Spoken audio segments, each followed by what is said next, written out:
Bonjour à tous, bienvenue sur ce webinaire autour du décret tertiaire et d'Opérate, organisé en partenariat avec Mobiliance. Je laisse quelques minutes pour que les derniers inscrits se connectent. Merci à ceux qui ont été à l'heure. L'organisation est 45 minutes de webinaire, des questions à la fin de ce webinaire. Nous avons mis étape 2 parce que ce webinaire fait suite à un premier qui avait été donné le 7 juin dernier. Donc, pour éviter une redite, nous avons été un peu plus loin dans les détails nécessaires à connaître sur Opérate.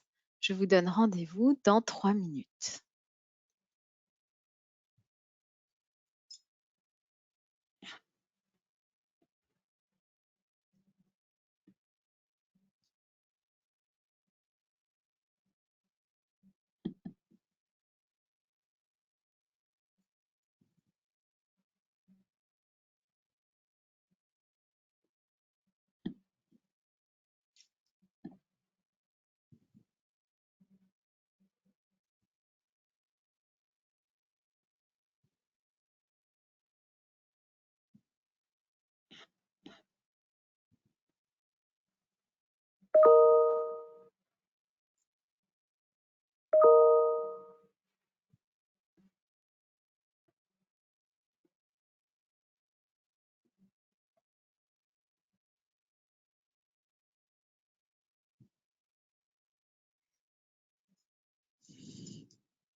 Eh bien, il est 9h09. Bienvenue à tous les participants.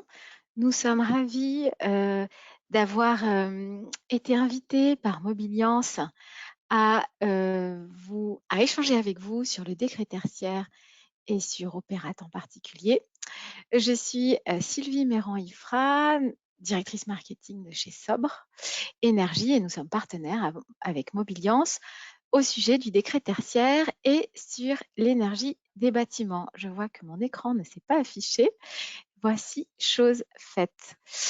Donc, on va parler pendant 45 minutes de décret tertiaire d'Opérate.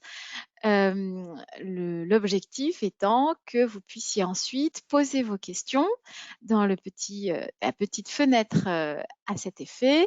Nathalie et Emery, qui sont modérateurs du webinaire, liront vos questions en fin de webinaire. Moi, mon pari, c'est de tenir 40 à 45 minutes pour vous laisser la parole en fin de session. Donc, les modérateurs poseront vos questions à l'oral et nous tenterons d'y répondre. Christine Schall est avec nous. Christine, es-tu là? Bonjour Sylvie, bonjour à tous. Merci beaucoup. Bienvenue à ce webinaire. Effectivement, Mobiliance qui souhaite toujours accompagner ses adhérents davantage sur la RSE d'une manière générale et là en particulier sur la mise en œuvre du décret tertiaire. Dispose d'une équipe, comme vous le savez, d'experts environnement qui sont à vos dispositions pour répondre à vos questions dans ces domaines-là, de l'environnement et du décret tertiaire. Toutefois, compte tenu de la complexité de ce sujet et de l'expertise que cela nécessite, d'une part pour faire les déclarations Opérate et puis ensuite pour mettre en place un plan d'action, nous avons effectivement souhaité nous appuyer sur des experts dans ce domaine et c'est pourquoi Mobiliance a noué un partenariat avec Sobre Énergie pour vous permettre d'avoir un maximum d'informations sur ce dispositif, de conseils et ainsi vous permettre d'avancer sur ce sujet du décret tertiaire. Effectivement, je vois le slide que nous avons préparé avec Sobre Énergie. Pour rappel, Mobiliance agit d'une manière générale sur le développement durable en lien avec le collectif Génération Responsable et pour cela a mis en place un certain nombre d'actions dont les trophées trajectoire durable qui récompensent des actions remarquables, un club trajectoire durable pour partager sur un certain nombre de visions, de sujets liés à cette trajectoire de développement durable et puis une labellisation aussi. Et Christine, dans ce club trajectoire durable, on parlera de performance énergétique des bâtiments, je suppose.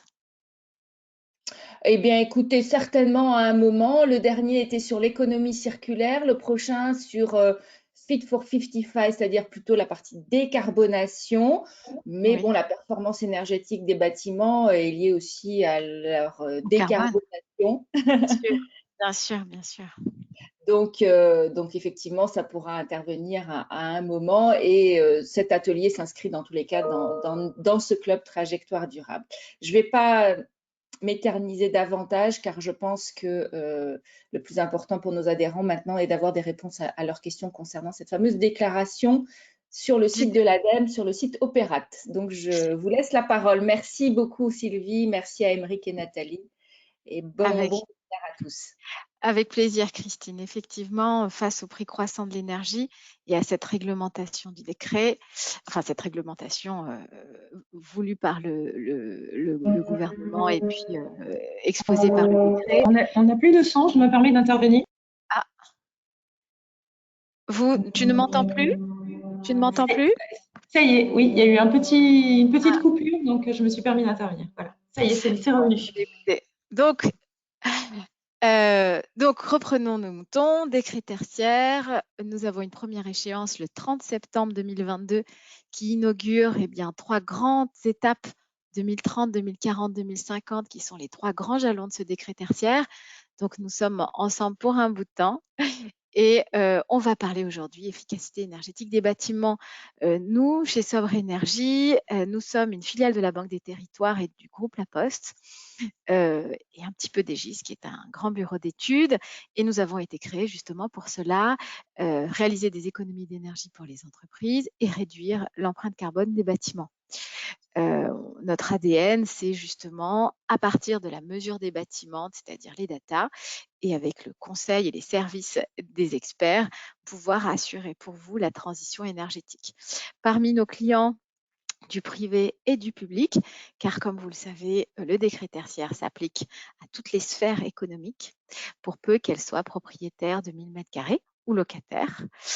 Nous le faisons à partir d'une plateforme qui s'appelle chez nous Datamark et cette plateforme, si vous portez attention à son menu, va pouvoir générer une vision du parc, des factures énergétiques, des actions qui sont mises en place et calculer l'impact de ces actions parce que vous le verrez, Opérat, le décret tertiaire et Opérat va fixer des objectifs de diminution de consommation et pour pouvoir atteindre ces objectifs, il va falloir mettre en place des actions tout au long de ces prochains 8 ans pour le premier jalon. Et donc, pour pouvoir suivre ces actions, vous aurez besoin de notre plateforme ou d'une autre sur le marché pour pouvoir justement avoir cette vision globale à la fois sur le parc et bâtiment par bâtiment. Sachant qu'on va en reparler tout à l'heure, vous avez la possibilité, par exemple, dans le décret tertiaire, puisque vous avez un objectif sur l'ensemble de votre parc, de pouvoir compenser un bâtiment qui serait très performant pour un bâtiment, pour une moins bonne performance d'un autre bâtiment. Donc, c'est ce qu'on appelle la mutualisation des résultats. On en reparlera. Tout ça pour dire qu'effectivement, vous avez besoin d'une supervision de l'ensemble de votre parc et des performances de chacun de vos bâtiments ou de vos entités fonctionnelles assujetties. Je passe rapidement sur l'ensemble des compétences entre data management où vous avez cette mesure, la fiabilité de cette mesure. Il faut repartir des factures, des compteurs. On va parler aussi des sous-compteurs pour isoler certaines surfaces. Chez Mobiliance, vous avez souvent des espaces mixtes entre industrie et tertiaire. Aujourd'hui, vous n'avez, pour la plupart d'entre vous, pas encore de sous-compteurs.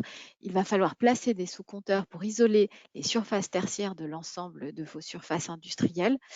Et de ces sous-compteurs, on sort effectivement des données. Donc, les données sont l'agglomération des factures, des compteurs et sous-compteurs, des index, des relevés d'index quand vous en avez, et des capteurs quand vous en posez. Tous ces éléments-là permettent de consolider la donnée et d'avoir une donnée solide et sans erreur pour pouvoir la déclarer sur Opérate. Une fois que vous avez ces données, que vous avez déclarées, Opérate va vous fixer des objectifs et ces objectifs, il va falloir les atteindre. Pour les atteindre, il va falloir réaliser des audits, mettre en place des actions, ce que font les energy managers. Et puis, de façon parallèle, il y a ce qu'on appelle chez nous des engagements managers qui vont suivre en fait l'engagement de vos équipes techniques, mais aussi des occupants de vos bâtiments, car on estime que les occupants sont responsables de 10 à 15% des consommations énergétiques. Donc, c'est aussi un levier à actionner dans cet ensemble d'actions à mettre en place pour construire votre trajectoire et atteindre les objectifs. Donc, très rapidement, on va parler de ce qu'est une entité fonctionnelle assujettie, de l'année de référence, des surfaces de consommation, de ce qu'on appelle valeur absolue et valeur relative. Normalement, la plupart d'entre vous a assisté au premier webinaire du 7 juin. Si ce n'était pas le cas, merci de nous le remonter. Je vous enverrai le premier round de ce webinaire afin que vous ayez tout l'historique. Je reviendrai sur quelques fondamentaux, mais le but, c'est d'aller plus en profondeur sur votre déclaration Opérate. Et pour inaugurer ce webinaire, Nathalie va lancer un sondage pour savoir aujourd'hui, au 7 juillet, qui d'entre vous a déjà créé un compte Opérate. Ça me permettra aussi de voir dans quelle maturité vous êtes et d'ajuster un peu notre discours. Pour information, je pense que le replay du webinaire du 7 doit être disponible sur le site de Mobiliance. Absolument, On l'a absolument. partagé et mis en ligne. Absolument. Et c'est pour ça qu'on a conçu ce webinaire comme une deuxième partie pour dire des choses nouvelles, en gardant en tête, bien sûr, les fondamentaux, parce que rien de plus souverain que la répétition pour comprendre quelque chose qui est un peu complexe. Nous l'avons. Donc, le sondage est ouvert. Nous attendons encore quelques secondes, le temps pour vous de remplir ce petit questionnaire très, très rapide.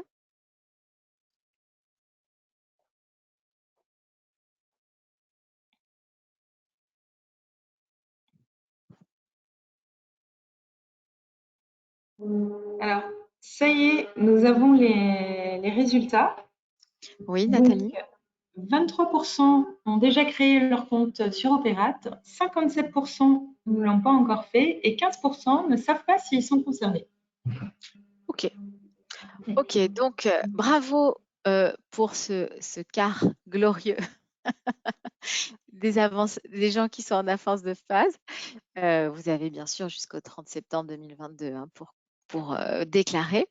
Pour les autres, eh bien, je vais m'efforcer de vous donner le plus d'informations pour que vous soyez à l'aise sur cette étape-là. Même si on en a parlé sur le webinaire de la fois dernière, je vais reprendre les fondamentaux parce que, en fait, ça structure l'ensemble de la compréhension de cette démarche. Il faut bien comprendre que le décret tertiaire agit comme un canevas de la transition énergétique nécessaire du bâtiment. Aujourd'hui, le bâtiment est responsable d'un tiers des émissions de CO2 et il est également responsable, il représente 44% des consommations énergétiques de l'ensemble du territoire français. Donc, ce sont des parts importantes. Dans le cadre de, parce qu'on me dit souvent, mais pourquoi 2050, pourquoi avoir étendu sur 30 ans ce décret tertiaire? Eh bien, l'État a créé une stratégie nationale bas carbone pour avoir, l'objectif est d'avoir zéro émotion aussi, mais zéro émission de CO2 d'ici 2050. Et pour ce faire, il va structurer un canevas pour orienter les entreprises dans les actions à mener pour atteindre cet objectif en 2050 nécessaire pour lutter contre le réchauffement climatique. Voilà. Et donc, pour ce faire, le décret tertiaire va instaurer un peu autoritairement une méthodologie obligatoire pour que les entreprises puissent atteindre ces objectifs de zéro émission.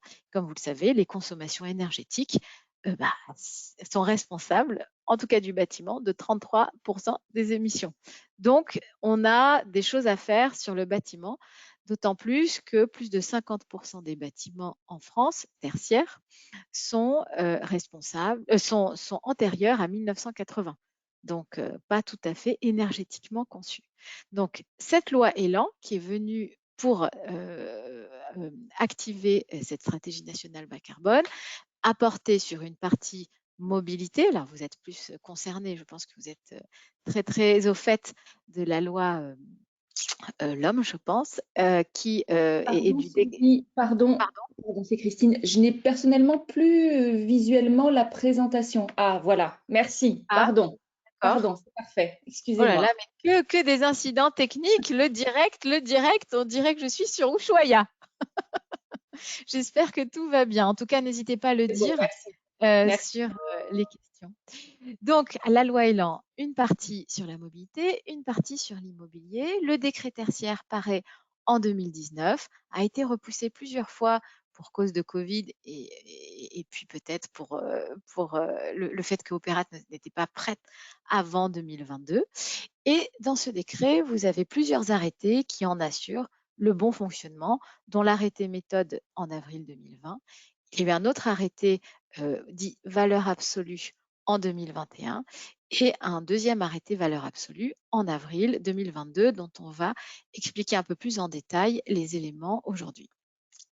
L'objectif à atteindre, comme vous le savez, soit un objectif en valeur absolue, moins 40, moins 50, moins 60% à partir d'une année de référence à prendre entre 2010 et 2019, ou un objectif en valeur, c'était en valeur relative, ou un objectif en valeur absolue, avec des valeurs seuils qui sont définies tout au long de ces arrêtés, valeur absolue ou seuil. Sachant qu'effectivement, pour les bâtiments plus anciens qui auraient par exemple connu une rénovation en 2016, eh bien votre valeur de référence, votre année de référence, ça sera l'année la plus énergivore, donc logiquement en 2015, à partir de laquelle vous pourrez calculer vos trajectoires. Les immeubles, enfin les bâtiments plus neufs qui n'ont pas tellement d'antériorité ou une antériorité peu intéressante, eh bien on sera plus aiguillé, enfin on va plus s'aiguiller sur les valeurs absolues, mais dans votre attestation à l'issue d'Opérat, vous avez les deux objectifs définis et le premier objectif atteint validera votre décret tertiaire. Vous le verrez, quelquefois, la valeur absolue, donc la valeur seuil, peut paraître inférieure à la valeur relative. Donc, il sera peut-être plus facile d'atteindre la valeur relative. Il n'importe, le premier objectif atteint validera le décret tertiaire. À vous, en fait, de voir quelle meilleure stratégie mettre en place en fonction de la nature de votre bâtiment et de l'historique de vos travaux de rénovation énergétique. Est éligible, et pour les 15% qui en doutent encore, les surfaces tertiaires dont la surface est supérieure à 1000 m², sachant que dans tout bâtiment industriel, il y a des surfaces tertiaires. Sont comptés comme surfaces tertiaires, par exemple, des lieux logistiques, des entrepôts logistiques pour peu qu'ils ne soient pas démontables. S'ils sont démontables, ils ne sont pas concernés. Pour peu qu'ils aient un stockage supérieur à 5 jours. Si c'est un stockage à flux tendu, ils ne sont pas concernés. Mais si le stockage est plus de 5 jours, ils sont concernés. Les ateliers de réparation sont concernés également. Donc, je vous fais un rapide calcul. Si, par exemple, vous avez de manière contiguë sur la même unité foncière, qui est l'unité de référence pour le décret tertiaire, c'est-à-dire de façon contigüe, 500 mètres carrés de bureaux, 500 mètres carrés d'entrepôt logistique et 500 mètres carrés d'ateliers de réparation, eh bien, vous additionnez ces éléments-là et vous êtes concerné puisque cela fait 1500 mètres carrés sur la même unité foncière. Et donc, on ajoutera les 3 types de consommation énergétique. Quand vous allez déclarer sur Opérate, on va vous dire quel type de surface tertiaire disposez-vous. Donc, vous allez déclarer les 500 de bureaux, les 500 d'ateliers et les 500 d'entrepôts. Et le calcul des objectifs sera réalisé en fonction de la nature de ces 3 surfaces tertiaires, bien sûr au prorata des mètres carrés, et au prorata de la nature de ces surfaces tertiaires-là. Et votre objectif commun sera calculé par Opérate. Sont assujettis les propriétaires, mais aussi les locataires qui occupent, on va dire, des bureaux dans une surface elle-même assujettie. Donc, c'est le bail qui précisera les responsabilités de chacun. Et on sait que il y a des personnes qui sont parmi vous qui ont assisté à notre webinaire sur locataires propriétaires, quel nouveau bail mettre en place. Et puis, ça implique aussi cette déclaration d'Opérate, un calcul d'objectifs et donc un programme d'action tout au long de ces 8 ans, en tout cas pour le premier jalon 2030, tout au long de ces 8 ans. Alors, aléa du direct pour moi aussi. Donc, nous vous avons mis, et vous aurez les slides sur le site de Mobiliance, ainsi que le replay de ce webinaire. Donc, vous avez les grandes dates jalons que nous connaissons à ce jour, parce qu'il est fort à parier qu'entre 2030 et 2040, il y aura d'autres dates, et ainsi entre 2040 et 2050. Mais jusqu'à 2030, vous avez donc en 2022 l'obligation d'indiquer vos consommations énergétiques sur la plateforme Opérate, de choisir l'année de référence qui va vous accompagner tout au long de ce décret tertiaire. Donc, c'est important de bien choisir l'année. Ensuite, une fois que vous... Alors, la première année 2022 est l'année du droit à l'erreur. Vous aurez 2022 pour vraiment vous essayer, tester, voir quel objectif mettre en place les différents process de bonne déclaration, de collecte des données. En revanche, 2023, eh bien, on attend de vous que vous soyez au rendez-vous. Et les premiers contrôles démarreront en 2024 sur la justesse des données. Si vous faites une infraction, c'est-à-dire que vous déclarez 1000 mètres carrés alors qu'en vérité, vous avez 1500 mètres carrés. Si vous déclarez du flex office alors que vous avez des bureaux fermés, enfin, des inexactitudes assumées, après 2 mises en demeure et si elles restent sans effet, vous aurez une amende, vous risquez une amende de jusqu'à 30 000 € par infraction. Donc, 2023, vous avez vos déclarations, vos objectifs et vous vous rendez compte que vous n'allez pas pouvoir atteindre les objectifs. Vous avez fait des audits et vous dites, mon Dieu, pour atteindre les objectifs qu'Opéra me demande, ça va être impossible. Je vais devoir ce qu'on appelle moduler les objectifs.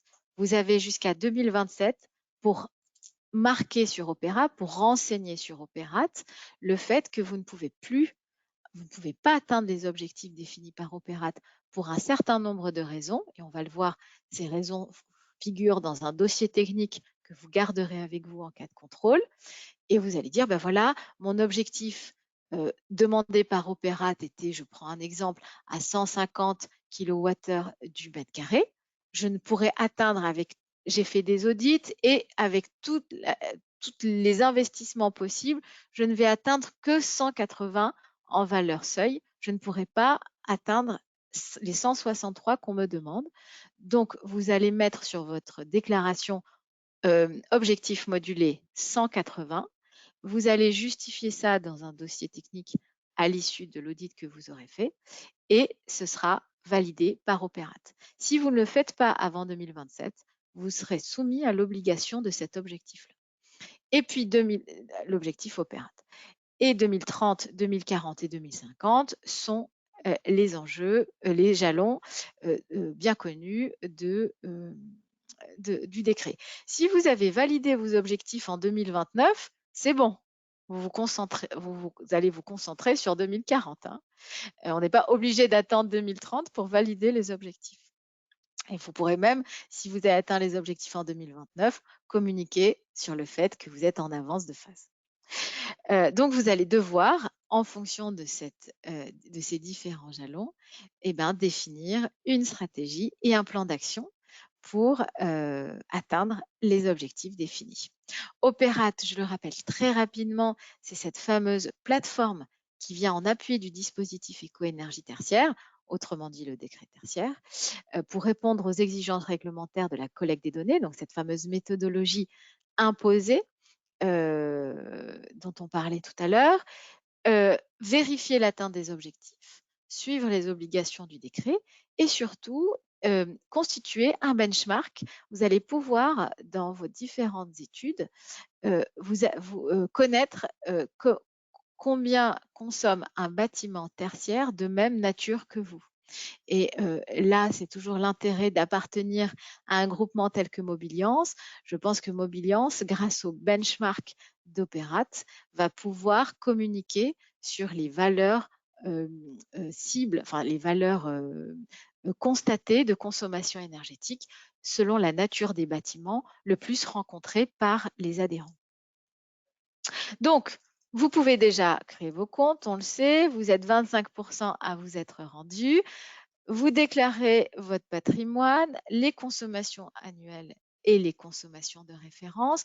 Vous pouvez appeler Enedis et GRDF pour qu'ils vous transmettent vos historiques de consommation. Sachez cependant que le décret tertiaire s'intéresse à tout type d'énergie, les énergies fossiles également. Et donc, il va falloir travailler votre mix énergétique, enfin, être conscient de déclarer l'ensemble du mix énergétique et pas seulement le gaz et pas seulement l'électricité si vous consommez du fioul, par exemple. 30 septembre, déclaration date limite, patrimoine, consommation de référence, les consommations 2020 et 2021 qui ne peuvent pas être des années de référence. Déjà, on vous le déconseille parce qu'en général, avec le Covid, ce sont des années les moins énergivores. Et puis, de toute façon, ça ne peut pas être une année de référence. Si vous venez de rentrer dans les bâtiments en 2020, vous n'avez pas d'autre choix que de déclarer 2020. Et donc, on vous orientera plus sur un objectif à valeur absolue. Ça, c'est la première chose. Et si vraiment vous n'avez pas d'autres moyens d'historique de consommation et que seulement 2020, eh bien, vous partirez sur 2020. À partir de janvier 2023, vous pourrez interfacer la plateforme Opérat à vos plateformes, vos propres plateformes de management énergétique et même d'Enedis et de GRDF qui pourront téléverser directement les éléments sur la plateforme Opérat pour peu qu'ils soient mandatés par vous. Alors, on va rentrer dans les détails de ce décret tertiaire qui finalement précise les modalités de gestion d'Opérat. En fait, au départ, il y a eu un arrêté méthode qui a mis en gros comment les règles et les méthodes de calcul des objectifs, les indicateurs d'intensité d'usage. Et je pense que le ministère se disait, c'est bon. En plus, on va faire une FAQ sur l'ADEME et c'est bon. Il faut savoir que Aujourd'hui, en France, c'est 900, les surfaces tertiaires, c'est 960 millions de mètres carrés. Les surfaces concernées par le décret tertiaire, c'est 800 millions de mètres carrés. Et à ce jour, sont déclarés une cinquantaine de millions de mètres carrés. Donc, on est loin encore du compte. Et ils se sont dit, bah voilà, arrêtez méthode. Et après, on va mettre la liste des valeurs absolues, parce que les valeurs absolues, donc ces valeurs cibles de kilowattheure par mètre carré, elles se font par type d'activité, si corrigées par les données météo, mais ça, c'est Opérat qui fait ça de façon automatique. Et donc, ils se sont dit, bah voilà, et après, on va publier toutes les valeurs absolues cibles par secteur. Mais la vie n'est pas si simple et il a fallu à chaque arrêté dit valeur seuil rajouter des informations, des règles de remplissage de la plateforme Opérat. C'est pour ça qu'on se concentre sur ces arrêtés parce qu'ils sont beaucoup plus précis. Ils sont beaucoup plus précis aujourd'hui sur la façon de faire pour remplir votre Opérat. Vous avez toujours la FAQ ADEME qui est de plus en plus grande et de plus en plus fournie. Vous allez sur le site ADEME Opérat FAQ et vous tombez dessus et vous recherchez selon vos besoins. Mais c'est vrai que les arrêtés vont définir de plus en plus précis, de façon plus en plus précise, des éléments. On attend un arrêté valeur absolue 3 parce que ces fameuses valeurs seuil ne sont pas toutes définies. Par exemple, en ce qui vous concerne, les logistiques à température ambiante, eh bien, on ne sait pas encore quelle valeur absolue on doit mettre. Alors, nos clients nous disent, mais qu'est-ce qu'on met dans la case valeur absolue? Alors, on dit, bah, on met rien pour l'instant, on n'a pas les valeurs. Soit ça sera l'arrêté paraîtra après septembre et de toute façon, cette case restera vide et elle sera remplie en 2023. De toute façon, encore une fois, l'année 2022, c'est l'année de toutes les erreurs, même de celle du ministère.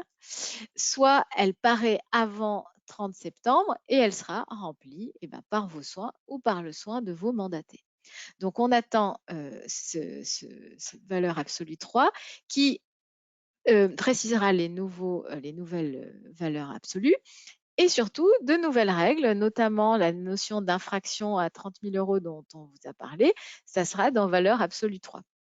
Donc, on attend encore certaines méthodologies plus précises dans cet arrêté. Pour revenir aux éléments vraiment fondamentaux de Opérat et pour vous familiariser vraiment avec tout le vocabulaire autour d'Opérat, vous avez ce qu'on avait déjà vu la fois dernière entre la CREF, qui est la consommation de référence, la crélate, qui est la consommation relative, ces fameux 40, 50, 60, la CABS, qui est la fameuse consommation absolue dont on vient de voir les valeurs absolues. Donc, crève, crélate, CABS, c'est bon, vous connaissez. L'acronyme le plus célèbre et qui sera le plus célèbre, ce sera EFA. Et EFA, c'est l'entité fonctionnelle assujettie. L'entité fonctionnelle, c'est au sens de l'établissement de l'INSEE et c'est une unité de production.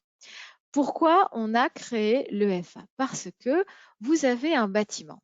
Vous êtes vous-même propriétaire et occupant de ce bâtiment dans lequel vous exercez votre activité.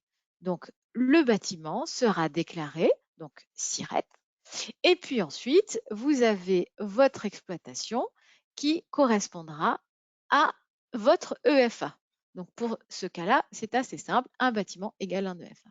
En revanche, il y a d'autres cas plus sioux. Vous avez un bâtiment et vous avez plusieurs locataires dans ce bâtiment. Le bâtiment fait 5000 m², donc il est assujetti, et vous avez des locataires qui occupent 800, 1000, 1200, donc des surfaces. Et bien même les locataires qui occupent 800 m² sont assujettis puisque la plateforme, le bâtiment entier est assujetti. Et chaque locataire va déclarer son entité fonctionnelle assujettie. Et donc, le propriétaire du bâtiment, comme on l'avait expliqué la dernière fois, va déclarer, on va dire, les éléments administratifs de ce bâtiment, où il se situe, la surface, l'année de construction, l'année de référence, le SIRET, etc. Et puis, il va communiquer au locataire ce qu'on appelle un identifiant unique bâtimentaire pour éviter les doublons. Donc, à partir de cet identifiant unique, les locataires vont déclarer leurs EFA. Donc ça, c'est deuxième cas de figure. Troisième cas de figure, vous-même, vous êtes locataire, on va dire, de 3 magasins en bas de bâtiment sur une même unité foncière. Donc, vous avez une unité foncière et vous louez, et il y a 3 bâtiments qui sont assujettis. Ces 3 bâtiments, vous avez 3 ateliers en bas de ces 3 bâtiments. Ces 3 ateliers font 300, 400 et 900 mètres carrés. Bah, apparemment, ils ne sont pas assujettis, mais en fait, si, puisque comme ils sont sur la même unité foncière et que c'est vous qui louez les trois surfaces, et ben vous allez faire l'addition de 300 et 400, ça fait 700, et 900, ça fait 1600. Et ce 1600-là va constituer votre EFA. J'espère être claire. Mais si ce n'était pas le cas, n'hésitez pas à poser la question. Mais pour vous dire qu'une EFA, ça peut être mouvant, ça peut appartenir à un bâtiment, ça peut être le bâtiment ou appartenir à plusieurs bâtiments, pour peu qu'on soit propriétaire ou locataire de ces entités fonctionnelles. Donc, au niveau de l'EFA, qui est l'unité phare de l'EFA, c'est vraiment l'opérate, il y a la déclaration de la consommation de référence de cette surface constituée de cette surface de l'EFA. Chaque fois, je dis l'UEFA. Pour les amateurs de football, vous comprendrez ma référence, mais c'est bien l'EFA. La détermination des objectifs par la plateforme opérate, l'établissement de l'attestation annuelle et la notation éco-énergie tertiaire. C'est-à-dire que sur un même bâtiment, vous avez un bâtiment qui va être déclaré, va être déclaré. Ensuite, vous avez les 3, on va dire, locataires de ce bâtiment qui chacun va déclarer en tant qu'EFA ses consommations et les actions qu'il va mener. Il va avoir des notes, donc ces fameuses feuilles, peut-être que vous les avez déjà aperçues. Et puis, le bâtiment, ce sera la consolidation des 3 notes des 3 EFA. Et c'est pour ça que le propriétaire a intérêt que ses locataires fassent bien les choses et que les locataires ont intérêt aussi à faire bien les choses. Donc, c'est des responsabilités partagées entre locataires et propriétaires. Ça pose d'autres questions au niveau de l'organisation entre les propriétaires et ses multilocataires ou entre un locataire multipropriétaire. Ça, on le verra dans un autre webinaire, mais c'est plutôt le run du décret tertiaire après cette fameuse déclaration opérate. On en parlera plus tard. Donc, comme je vous ai dit, identifiant unique bâtimentaire, d'un côté, information administrative, de l'autre côté, les consommations annuelles et de référence, et les objectifs sont propres à l'EFA. Je vous ai mis sur la slide que vous aurez des petites définitions pour bien distinguer ce qu'est l'entité fonctionnelle, l'entité d'exploitation et l'unité foncière. L'unité foncière, c'est l'unité cadastrale de terrain qui rassemble vos bâtiments contigus, et il va falloir additionner les surfaces de tous ces bâtiments. L'EFA, c'est l'entité fonctionnelle représentant de votre activité. Quand vous êtes propriétaire exploitant, ça se confond. Quand vous êtes propriétaire seulement et locataire de façon différenciée, ça ne se confond plus. J'espère qu'on a été clair, mais encore une fois, n'hésitez pas à reposer des questions. C'est la chose la plus importante d'Opérate. Quand on a compris ça, ensuite les éléments sont plus logiques sur l'assujettissement. Sur l'année de référence, donc la règle veut que entre 2010 et 2019, on prenne une année de référence qui est la plus énergivore, naturellement. En revanche, quand par exemple on vient de construire un bâtiment et que ce bâtiment est complètement neuf, eh bien on va déclarer la première année d'exploitation, c'est normal. Cette année peut être entre calendaire ou filante, c'est-à-dire entre février et février, entre septembre et septembre. Et on a la possibilité d'un temps de rodage jusqu'à 3 ans. C'est-à-dire que un bâtiment tout neuf, il n'est pas sec au sens littéral, il y a une hygronométrie assez importante. Eh bien, on peut choisir l'année de référence qui correspond à une année normale d'exploitation. Et on a jusqu'à 3 ans. Donc, quand on réceptionne des travaux, attention, hein, de construction, hein, pas de réhabilitation. On réceptionne des travaux, on définit l'année de création du bâtiment qui est automatiquement son année de référence et on va pouvoir la changer sur les 3 ans. Pour les consommations de combustible, peut-être que certains d'entre vous ont des éléments au fioul sur des cuves sur vos sites. Concernant, bien sûr, attention, hein, les alimentations énergétiques de vos surfaces tertiaires, pas de vos surfaces industrielles. Vous pourrez, comme vous n'avez pas d'historique Enedis ni GRDF, vous pourrez travailler ces historiques et l'année de référence en fonction d'un comptage de consommation, des volumes de livraison relevés de niveau ou un lissage de volume de livraison sur une période de 4 ans. Vous avez 3 méthodes pour définir cette année de référence, c'est-à-dire la consommation de référence. Alors, quelque chose de très important, je mets toute la slide. Quelque chose de très important sur la notion de surface de consommation énergétique. Et celle-là, on rentre un peu dans les subtilités de la déclaration opérate. Le fameux exemple avec, on va dire, les surfaces de stationnement, parce que ça, c'est la question à 1000 à 1000 balles, à 1000 mètres carrés. On va tenter la blague. En effet, quand vous avez, et je dis bien, quand vous avez des bureaux de 700 mètres carrés accolés à un parking de 300 mètres carrés. Comme le bureau n'est pas éligible, puisqu'il est à 700 mètres carrés, eh bien, rien n'est éligible, même si l'addition 700 plus 300 fait 1000 mètres carrés. Eh bien, ce n'est pas éligible. Et même si on dit que les surfaces de stationnement sont éligibles, elles ne sont pas éligibles dans ce cas-là. En revanche, vous avez un bureau de 1000 mètres carrés et une surface de stationnement de 300 mètres carrés. Les 1300 mètres carrés sont éligibles au décret tertiaire et il faudra compter la consommation du parking et la consommation du bâtiment de bureau et la déclarer sur Opérate. La notion de surface de consommation énergétique est très importante parce que, de façon un peu contre-intuitive aussi, vous allez devoir prendre en charge une partie de la consommation des espaces communs.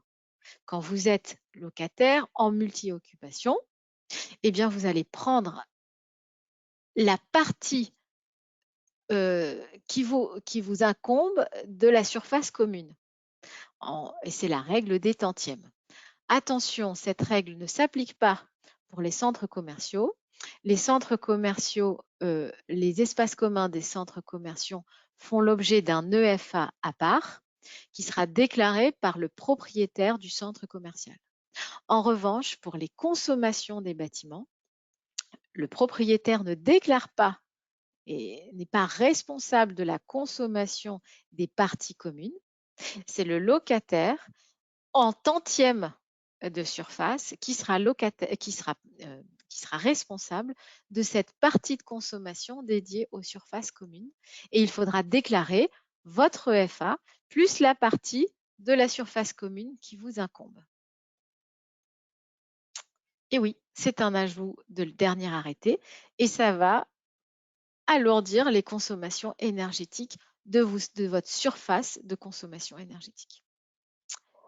Alors, toutes les consommations énergétiques d'un bâtiment sont prises en compte. Pour l'exploitant, il doit déclarer les consommations individuelles de l'entité fonctionnelle, les consommations réparties et les consommations des espaces communs. Tandis que les propriétaires, en termes de consommation, on va dire quotidienne, annuelle, il n'a rien à déclarer, à part s'il détient dans le bâtiment des espaces qu'on dit annexes, par exemple un amphithéâtre qu'il ne loue pas et qu'il met à disposition. Et là, effectivement, il va déclarer cet amphithéâtre et les consommations annuelles d'amphithéâtre. Alors, on parle beaucoup, et vous allez le voir sûrement, l'ajustement en fonction des variations climatiques. Eh bien, elles sont calculées pour les consommations énergétiques de chaud et de froid. Quand vous avez par exemple des espaces logistiques qu'il faut chauffer ou qu'il faut refroidir, ce n'est pas la même chose si vous êtes dans le sud de la France ou dans le nord de la France. Désolée.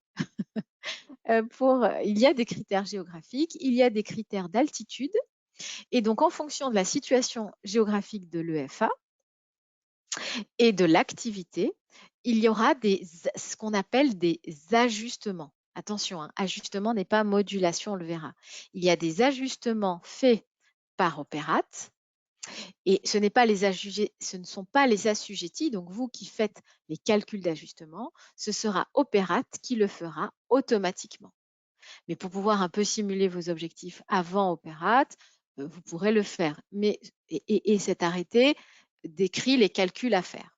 En revanche, c'est Opérate qui fait cet ajustement aux températures et altitudes.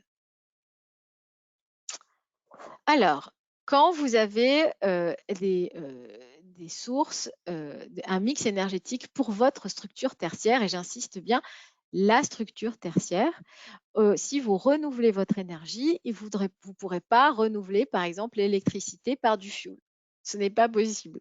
Ou du fioul par du fioul encore plus fioul. Les changements de type d'énergie ne doivent pas entraîner un volume d'activité égal, plus de GES ou plus d'énergie non renouvelable. Bon, ça sera peut-être plus dans un futur proche, mais dans effectivement la gestion énergétique de votre parc pour les espaces tertiaires. Et là, vous me direz, mais comment je peux isoler espace tertiaire, espace industriel? C'est la question qui se pose. Eh bien, on a la possibilité d'installer des sous-compteurs pour différencier les surfaces. Et ces sous-compteurs, il va falloir les acheter si vous ne les avez pas. Pour le moment, en 2022, vous pourrez déclarer au tantième, l'indice surfacique, mais en 2023, ce ne sera plus le cas. Il y a quand même une bonne nouvelle dans cette nouvelle, c'est que vous avez la T2E, l'association pour les C2E, est en train de préparer une fiche pour financer le sous-compteur pour espace tertiaire. Il en existe un, sûrement vous le connaissez, pour les espaces industriels. Ça va être adapté pour les espaces tertiaires. Donc, attendez que cette fiche C2E sorte pour pouvoir utiliser des certificats d'économie d'énergie pour financer en partie, parce que ce ne sera pas de façon totale, vos sous-compteurs. Donc, on vous a mis les valeurs absolues qui sont déjà définies et celles qui ne sont pas encore sorties, donc celles qu'on attend pour l'arrêté 3. Et donc, très rapidement, parce que je veux vraiment… Oh, il est 9h47, mince. Mais alors, très rapidement, et je vais prendre 3 minutes, vous allez voir, je vais être très rapide, mais ça va être plus, on va dire, dans la gestion du décret tertiaire à long terme. La modulation, qui n'est pas la même chose que l'ajustement, on vient de le voir. La modulation, vous avez des objectifs définis par Opérate. Vous n'allez pas pouvoir atteindre ces objectifs par EFA, hein. Vous n'allez pas pouvoir atteindre ces objectifs, donc il sera possible pour vous de les moduler et de les déclarer, ces objectifs modulés, avant 2027. Et si vous avez, par exemple, plusieurs bâtiments à moduler, vous pourrez faire un échantillon de bâtiments similaires pour pouvoir moduler l'ensemble des bâtiments. Et cette modulation, elle va être de 2 ordres. Le premier ordre, et c'est très important, une modulation des objectifs sur la base de la déclaration. Chaque année, vous faites une déclaration d'activité, de surface et d'indicateurs d'intensité d'usage. Il y en a qui me disent, mais moi, mon année de référence, c'est 2016, mais depuis 2016, j'ai grandi, j'ai plus de gens, j'ai plus d'équipements, et je ne pourrai jamais être en énergie inférieure à 2016. Bien sûr, vous allez déclarer annuellement vos consommations avec vos indicateurs d'intensité d'usage et les objectifs sont recalculés en fonction de ces paramètres-là. La première chose. La deuxième chose, vous dites, oh là là, donc à périmètre égal, je ne vais pas pouvoir atteindre mes objectifs, vous allez pouvoir moduler ces objectifs. Donc, par exemple, si l'objectif était à 150, mais vous, vous ne pouvez atteindre que les 168, il va falloir le justifier par des contraintes techniques et architecturales et des coûts de travaux disproportionnés, c'est-à-dire que vous avez calculé un ROI brut de vos travaux, plus 30 ans pour l'enveloppe, les équipements énergétiques et pour l'optimisation des systèmes. Donc, il va falloir que vous travailliez un dossier technique qui va expliquer et démontrer les contraintes techniques auxquelles vous avez affaire et les coûts disproportionnés. Ce dossier technique n'est pas obligatoire, mais il est fortement conseillé en cas de contrôle. Comme vous aurez fait vos objectifs modulés, eh bien, vous serez premier à être contrôlé. Voilà. Je dis ça, je dis rien. Mais il va falloir travailler ces dossiers techniques. Et de toute façon, vous allez faire un audit pour savoir quelles actions et quelle latitude vous allez devoir faire. Et à l'issue de cet audit, eh bien, vous allez demander un dossier technique pour modulation. Je passe très rapidement sur le dossier technique. Qu'est-ce qu'il doit comporter? Vous aurez les slides. Parce que je veux vraiment laisser la place à quelques questions. Et je vous ai mis les grands éléments techniques que nous avons vus à l'oral. Ça, c'était vraiment… Alors, mutualisation, évaluation des résultats à l'échelle d'un parc. Le principe est simple. On peut compenser les moins bons résultats de certaines entités fonctionnelles par des résultats d'autres EFA qui ont atteint leurs objectifs. Vous pouvez le faire avec plusieurs structures assujetties, avec plusieurs bâtiments, avec plusieurs années de référence, mais vous ne pouvez pas réaffecter le même bâtiment super performant plusieurs fois à un ensemble de bâtiments. Bon, ça, c'est logique.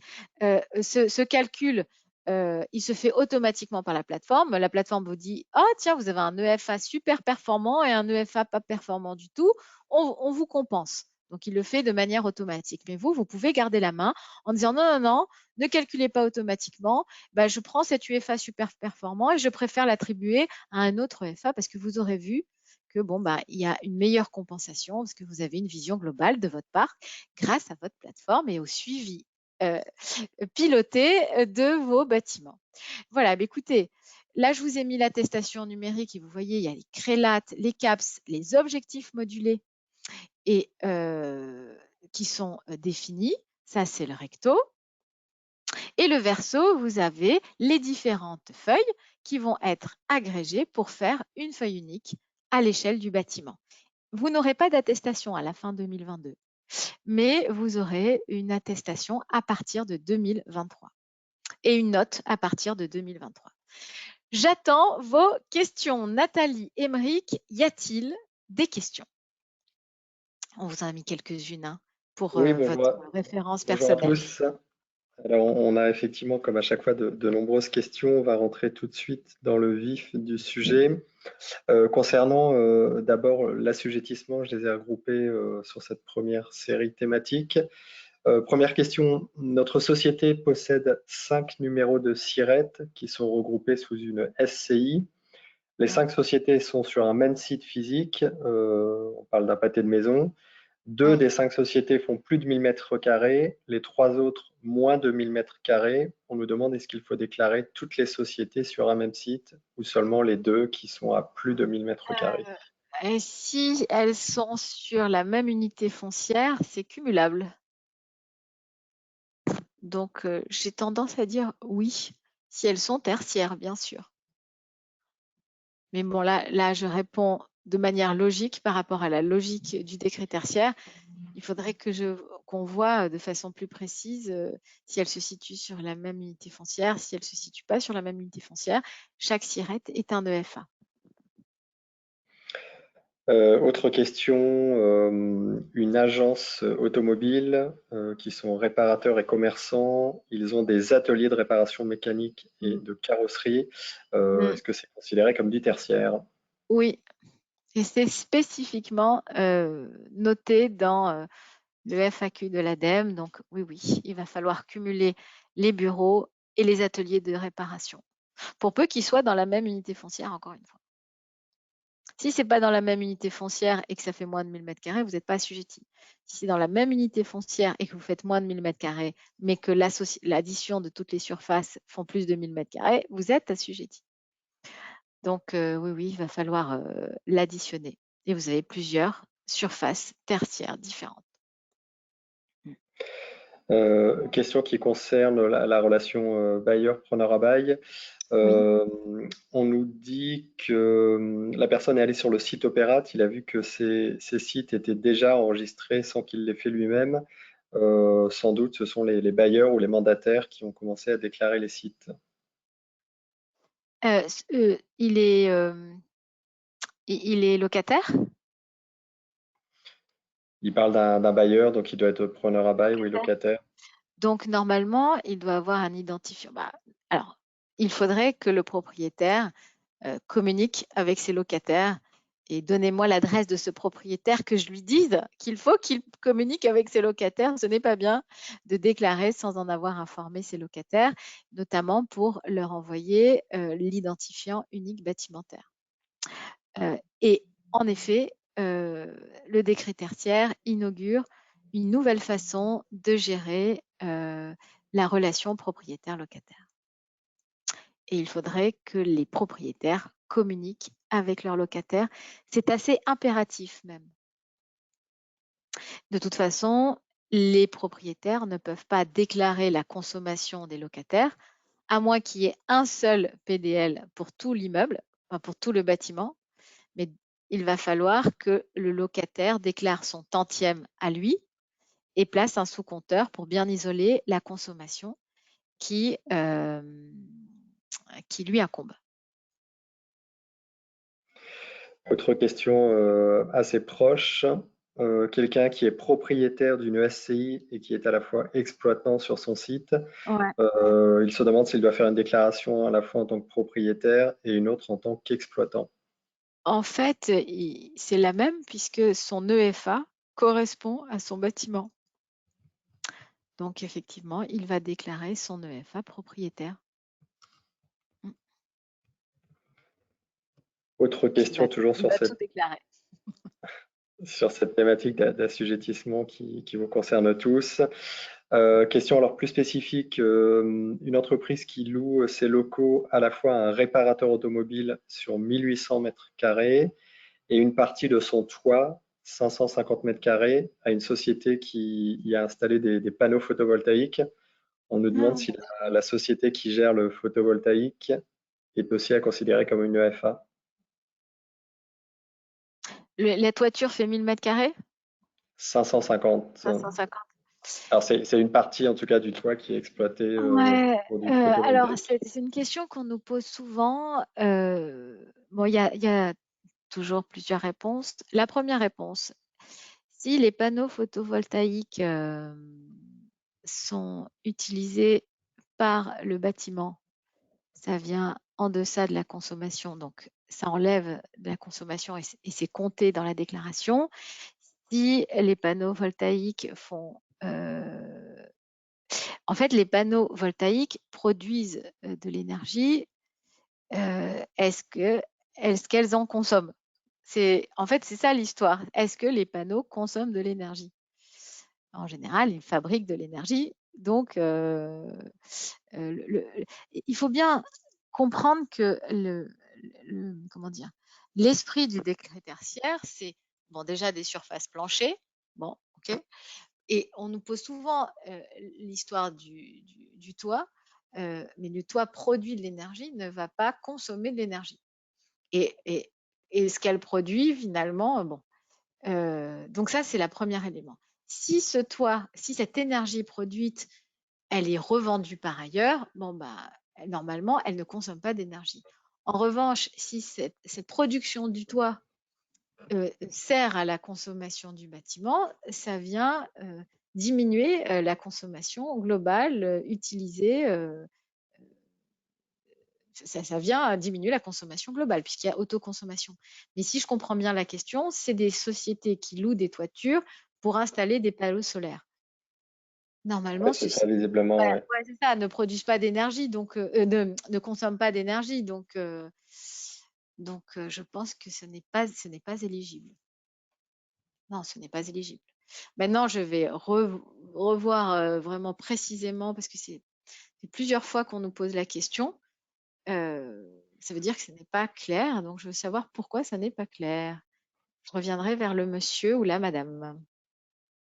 Mais naturellement, non.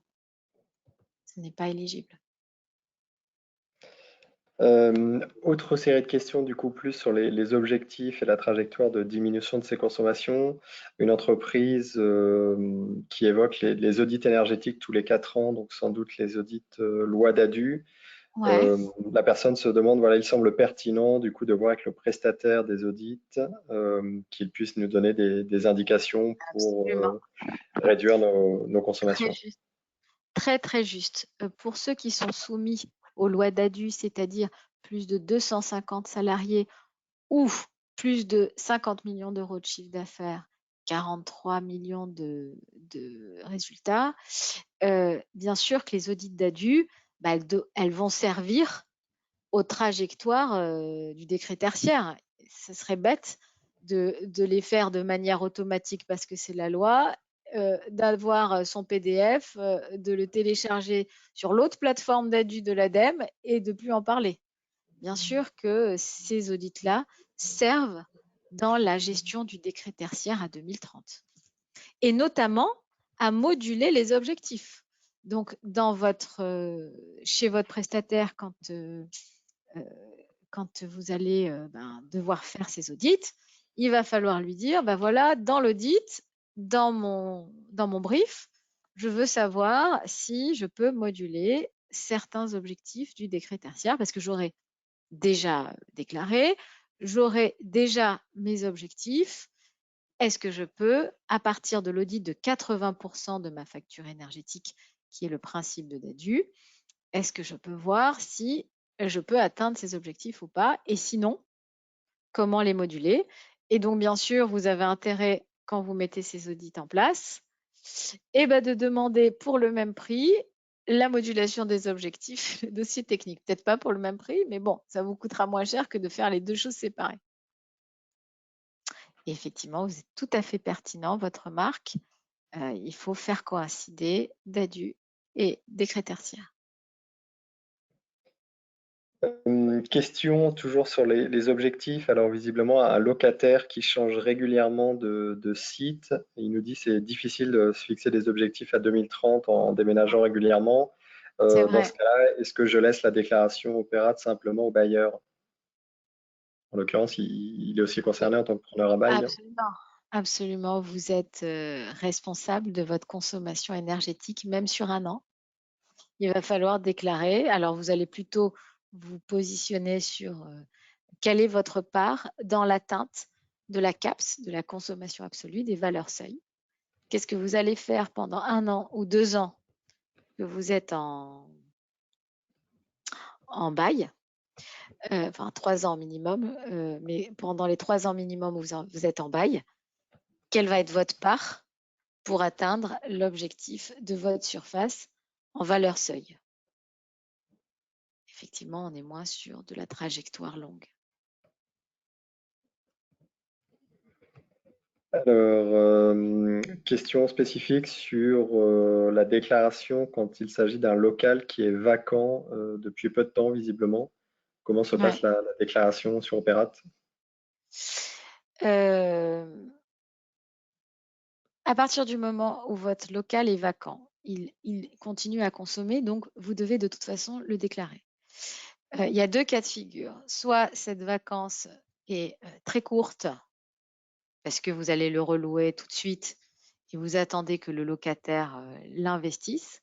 Soit cette vacance est prévue pour être très longue et vous devenez de fait le propriétaire exploitant de cette surface. Donc, vous devez déclarer de toute façon les consommations énergétiques sur une année. Si vous n'avez pas l'exploitation sur une année entière, vous ne pouvez pas déclarer. Donc, s'il est vacant pendant 1 an, vous devenez exploitant pendant cette année. S'il n'est pas vacant pendant 1 an parce qu'il y a un locataire qui l'occupe au cours de l'année, eh bien, il va déclarer au cours de cette année. Donc, ces 3-4 mois de battement ne sont pas à déclarer.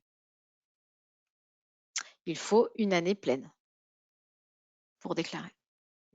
Donc voilà, soit ça va vous mettre la pression sur les vacances de plus d'1 an. Parce qu'effectivement, il faudra déclarer. Si c'est plus d'1 an, vous devenez propriétaire exploitant. Une question qui concernait le dernier thème que tu abordais, la mutualisation des résultats. Un groupe qui a plusieurs entités avec donc plusieurs numéros de SIRET différents, est-ce qu'il peut mutualiser les résultats pour toutes ces entités? Bien sûr, c'est le principe. Vous pouvez mutualiser à partir de 2. Il faut être au moins 2 pour compenser. Voilà. Si vous en êtes 3, 4, effectivement. Donc, à vous de bien suivre les performances de chacune de vos UFA et de voir, enfin après, ça aussi, si vous faites des audits, il va falloir l'introduire.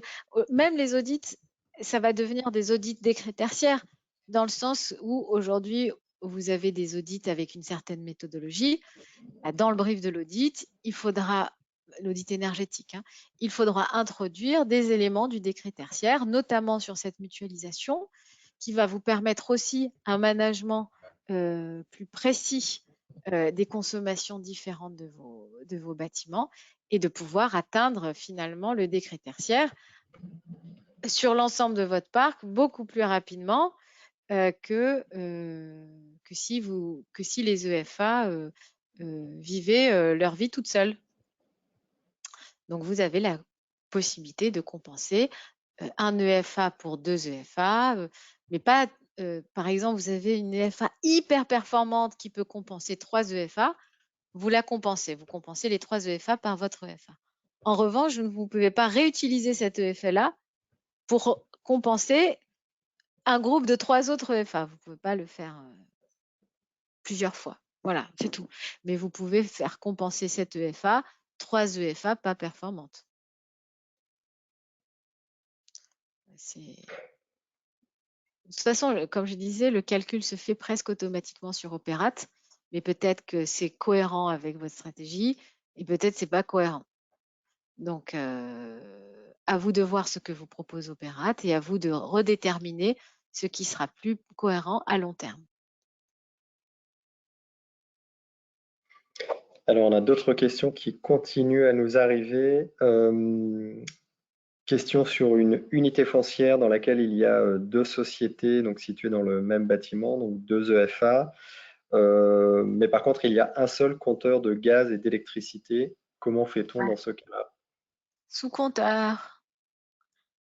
Aujourd'hui, vous le faites avec la proportion surface. 2023, vous devez le faire avec un sous-compteur. Et donc, attendre la fiche C2E, voir comment vous pouvez le financer, etc. Je pense que il faudrait que je me renseigne sur le prix des sous-compteurs, mais sous-compteurs. Enfin, sur le prix des sous-compteurs que nous fournissons nous, j'avoue.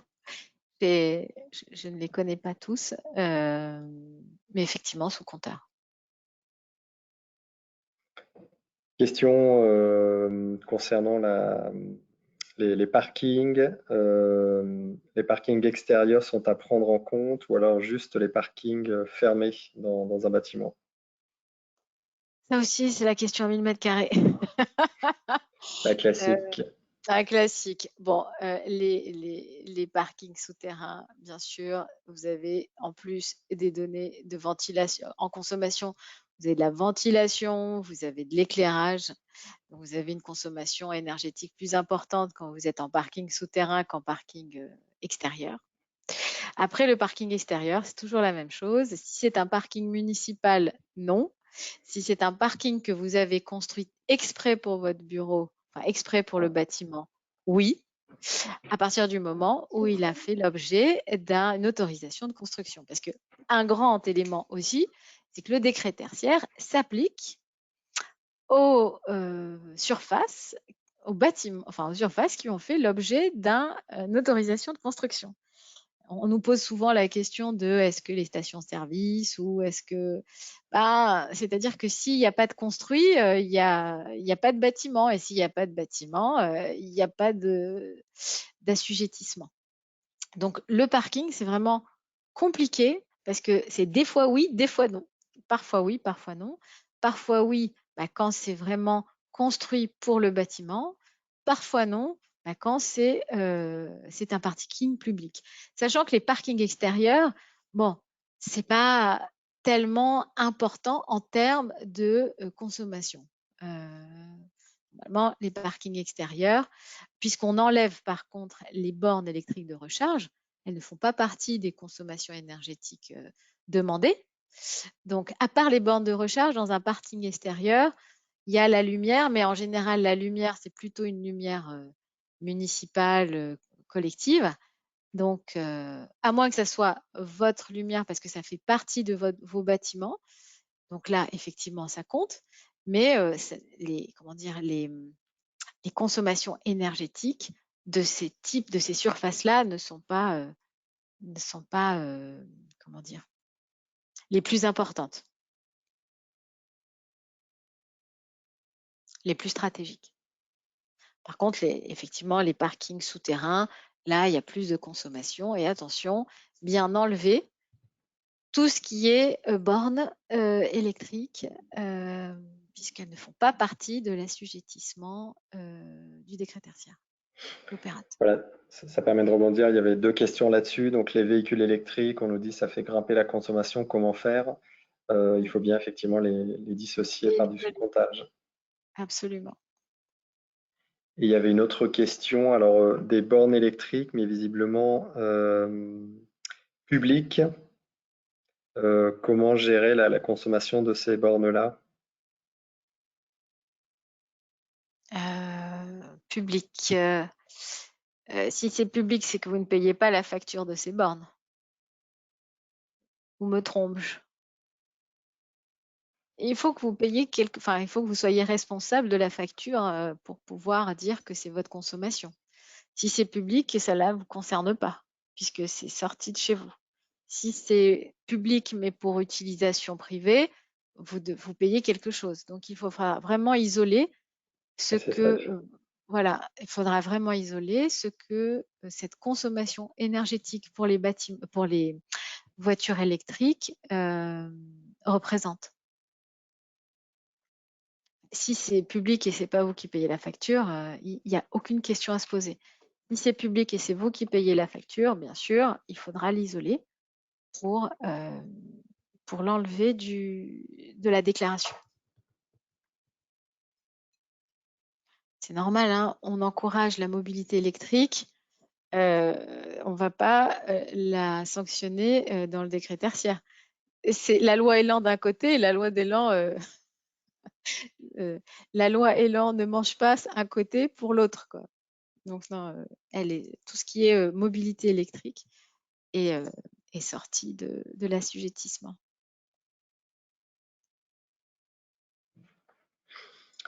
Alors, on a une question concernant la consommation et l'année de référence. Nous avons acheté un bâtiment en 2021 qui a été récemment aménagé. Il date, le bâtiment, de 2008. Nous avons 2 locataires, mais les exploitations n'ont commencé qu'en 2022, visiblement. Auparavant, il y avait une exploitation, mais par un commerce dans un autre secteur d'activité complètement différent. Quelle date de référence choisir? Année 1 d'exploitation pour vous, donc 2022, c'est ça? Et vous serez peut-être, soit cette année de référence sera la plus énergivore et vous en faites une année de référence, mais on est plutôt sur le cas de la valeur cible. Puisque si vous avez réhabilité normalement, vous avez pris en compte des normes RT, donc normalement, vous êtes plus en accord avec les consommations énergétiques attendues. Donc, on vous orientera plus sur l'objectif valeur absolue de votre actuel code NAF, donc de votre actuelle activité. Donc, vous serez plutôt sur cet objectif-là. Ce sera très difficile d'instaurer une année de référence d'une exploitation qui ne vous correspond pas, d'une consommation dont vous n'aurez pas les éléments et d'un bâtiment qui ne correspond plus du tout à ce qu'il était en 2018. Donc, vous partirez de 2022. En tout cas, c'est ce qu'on vous conseille pour ensuite travailler la valeur cible.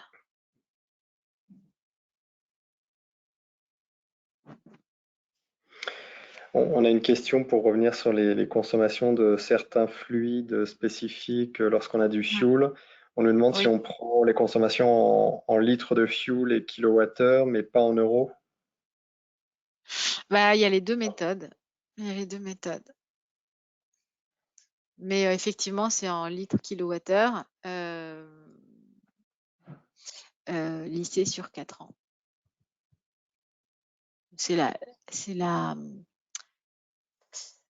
la méthode que nous privilégions, sachant qu'effectivement, il faudra bien être attentif à ce que ça alimente le tertiaire, la surface tertiaire seulement.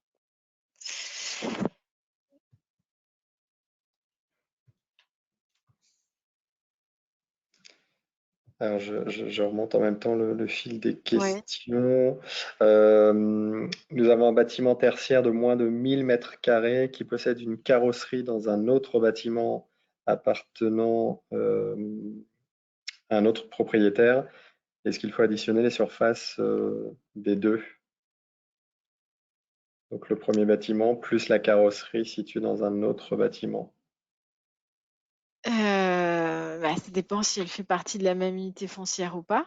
Première question. Ce que je sens aussi dans la question, c'est que d'un côté, il est propriétaire exploitant et de l'autre, il est locataire. Donc, soit ça fera l'objet de 2 EFA. Si c'est pas sur la même unité foncière, on ne cumule pas. Si c'est sur la même unité foncière, on cumule. Mais en tout cas, ça sera 2 EFA, c'est sûr. Puisqu'il y en a un, il n'est pas propriétaire, il n'est que locataire, et l'autre, il est locataire propriétaire. À redéfinir bien, là j'ai un petit doute. J'ai un petit doute sur l'exacte déclaration. Mais si c'est pas sur la même unité foncière, c'est l'un et l'autre séparés. Normalement, et si c'est sur la même unité foncière, on vient dans cette histoire de copropriétaire finalement. Et là, effectivement, on invite dans les espaces de copropriété plutôt le syndic à être mandaté par l'ensemble des copropriétaires pour déclarer les différentes EFA de cette même entité foncière. Mais là, c'est un peu plus compliqué même en termes d'organisation. Donc, je préfère réserver ma réponse à une réponse plus directe avec une présentation plus précise du contexte. Bon, peut-être que est-ce qu'il y a encore des questions? Parce que alors, une dernière question qu'on a un petit peu abordée aussi, toujours la relation locataire-propriétaire. On nous demande si le locataire ne déclare pas sur Opérate, est-ce que le propriétaire est responsable? Non. Chacun est responsable de son propre fardeau. Il y aura, bien sûr, le propriétaire peut relancer par courrier recommandé le locataire et l'inviter à déclarer. Si ce n'est pas le cas, le propriétaire ne sera pas considéré comme responsable du manquement de son locataire, alors que lui, il aura tout fait. Mais bon, le but, c'est que dans le bail, il oblige son locataire à déclarer et qu'il y ait une annexe environnementale qu'il peut ajouter dans le bail pour dire on est obligé de déclarer quand on loue chez moi, on est obligé de déclarer Opérate. Donc, il va falloir vraiment travailler ce dialogue entre propriétaire et locataire et contractualiser les responsabilités de chacun autour du décret d'Opéra avec une annexe environnementale ajoutée au bail existant. Bon, bien sûr, il faut que les deux parties soient d'accord, hein. Ça, c'est toute la gageure, mais de toute façon, c'est la loi. Nul n'est censé ignorer la loi et tous sont censés se conformer à la loi. Donc, effectivement, de toute façon, les 10 prochaines années, là, on est très focus sur Opérate et comment on déclare et qu'est-ce qu'on déclare. Et c'est très bien parce que c'est le début de la trajectoire. Mais dans l'année prochaine, on sera vraiment focus sur ces problématiques de locataire, propriétaire, rôle de chacun, responsabilité de chacun, comment faire travailler les deux autour de la donnée écologique et environnementale. Ça va être la vraie question de ces 5 prochaines années aussi. Je pense qu'il y a cette question-là et la modulation des objectifs aussi avant 2027. Ça sera, voilà. Donc voilà, écoutez, je vous invite à nous envoyer par mail d'autres questions plus précises sur votre situation. Parce qu'effectivement, on essaie d'être au plus clair et au plus précis pour, on va dire, réactualiser l'esprit du décret. Mais chaque situation est spécifique. Donc, n'hésitez pas à nous envoyer un petit mail à ce sujet. Je suis ravie chaque fois d'animer ce type de webinaire parce que on est au plus près de vos questions et ça rend pour nous des choses plus concrètes et plus variées puisque on voit toutes vos questions. Bon, on n'est pas sorti de l'auberge, hein. Mais bon, il faut savoir que ce décret tertiaire va forcer tous les les agents économiques à rentrer dans la transition énergétique. Et c'est en fin de compte, vu les prix de l'énergie et vu la dégradation du climat, une bonne chose. Donc, moi, je vous dis à la prochaine. Je crois qu'on a un dernier webinaire sur des éléments techniques Opérate décret tertiaire le 21 juillet. Oui, Voilà. Christina, on ne faiblit pas, on ne mollit pas. Et même Exactement. le 21 juillet, il fera tellement chaud qu'on se dira « Oh là là là là, il va falloir être vraiment raccord avec le décret tertiaire pour pas augmenter encore plus sa température. » Moi, je vous souhaite une très bonne fin de journée, une bonne fin de semaine. Merci d'être restés si nombreux jusqu'à la fin. Rendez-vous le 21 juillet ou plus proche sur notre site, bien sûr, notre page Facebook, enfin LinkedIn, pardon, notre page LinkedIn. On vous accueille avec plaisir, on sera très heureux que vous y inscriviez. Et puis, pour ma part, le 21 juillet avec Christine, fidèle au poste sur les trajectoires durables. Merci Sylvie, un grand merci. Merci à tous et bonne fin de journée. Au revoir. Au revoir.